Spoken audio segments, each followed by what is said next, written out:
Le Grand Matin Sud Radio, 7h-10h. Patrick Roger. Il est 7h40. Sud Radio vous explique l'affaire Epstein. L'affaire est relancée en France parce que le parquet de Paris a annoncé ce week-end avoir désigné des magistrats référents pour analyser certains éléments susceptibles d'impliquer des ressortissants français à la suite de la publication par les États-Unis. Là, vous avez vu de documents liés au criminel sexuel Jeffrey Epstein. Nous sommes avec maître Cathy Richard, qui est avocate de l'association Innocence en danger. Bonjour à vous.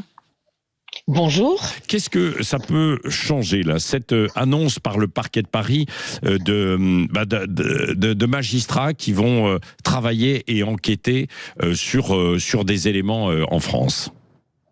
Bien, ça annonce surtout que le temps médiatique qui a été, je dois le dire, quand même mis en place beaucoup par Innocence en danger, cette association qui a sollicité déjà l'ouverture en 2019 d'une enquête concernant Jeffrey Epstein et qui a recommencé là. Et on était vraiment en demande en disant il y a forcément des ressortissants français impliqués. Eh bien, ça veut dire que enfin ce temps médiatique a donné l'ouverture à une prise de conscience judiciaire.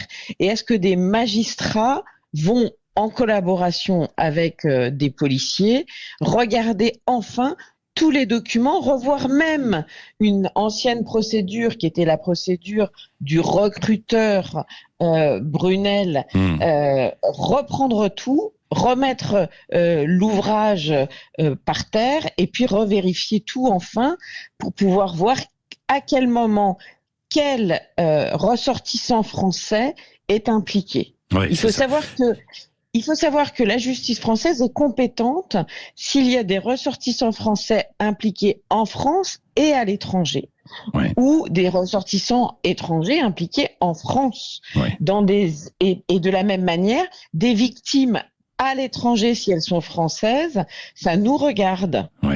Est-ce que vous pensez qu'il peut y avoir de nouvelles plaintes là, déposées à la suite de peut-être de cette affaire qui est relancée et le fait que l'on en parle également, bien sûr?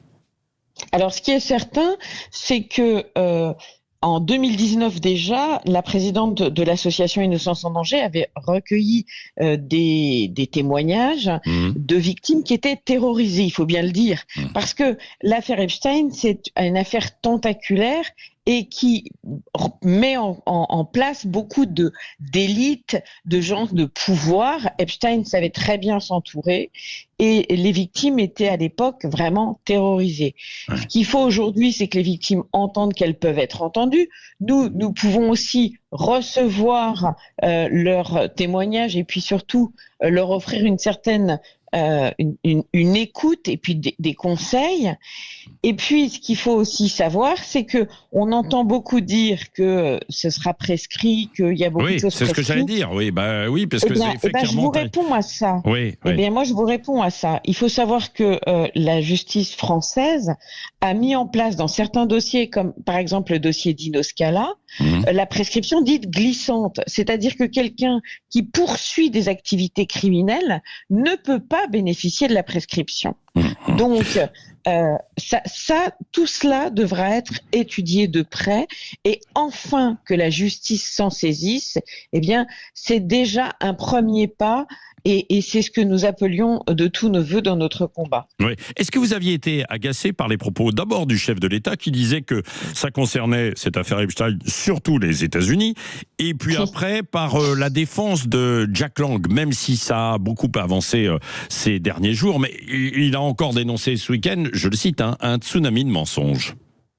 Alors, concernant ce qu'avait dit Emmanuel Macron, moi ce que je dis c'est que on se retrouve bien évidemment toujours dans l'idée française de ça s'arrête à la frontière de la France, comme les nuages de Tchernobyl, comme les tueurs en série où on nous répondait ça n'existe pas en France, c'est typiquement américain. Bon, écoutez, il est démontré que de toute façon, Jeffrey Epstein avait un appartement, un très grand appartement en France, qu'il était en lien avec nombre de Français et que ses activités criminelles ne s'arrêtaient pas à la frontière française. Ouais. Enfin, visiblement, c'est pris en considération par la justice française.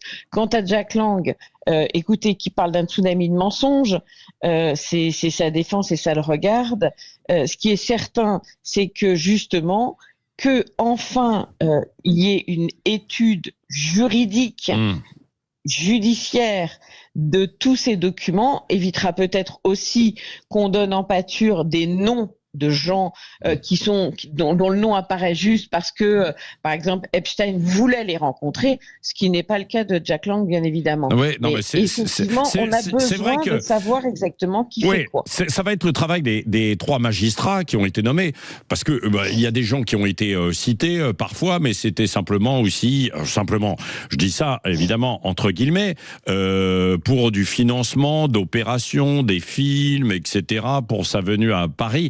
Et il va falloir être capable de discerner ce qui était éventuellement de la prédation sexuelle, de business plus classique, quoi, maître Cathy Richard, non ?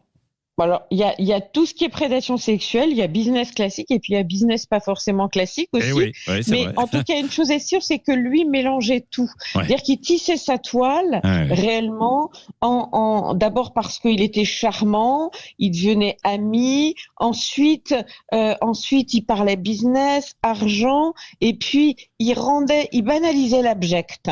C'est-à-dire que finalement, il arrivait en plaisantant, puis en apportant des jeunes filles. Puis voilà, il y avait, de toute façon, la méthode Epstein, c'était un doux mélange de tout ça. Hein. J'utilise le mot doux parce que justement, c'était insidieux aussi, il faut bien le dire. Et donc, beaucoup de gens se sont retrouvés finalement ces complices au sens le plus populaire du terme, et pas forcément juridique. Et puis, ça entraîne aussi que ensuite il les tenait. Et puis, il y a ensuite une loi du silence derrière tout cela. Donc, ces 3 magistrats vont travailler avec des policiers et enfin, tout va être épluché. Alors, malheureusement, j'allais dire pendant un certain temps, ça va être long et ça va être sous le régime de l'enquête préliminaire. Donc, nous n'aurons pas forcément accès, tant que c'est sous le régime de l'enquête préliminaire, nous pourrons nous constituer partie civile lorsque des juges d'instruction seront nommés.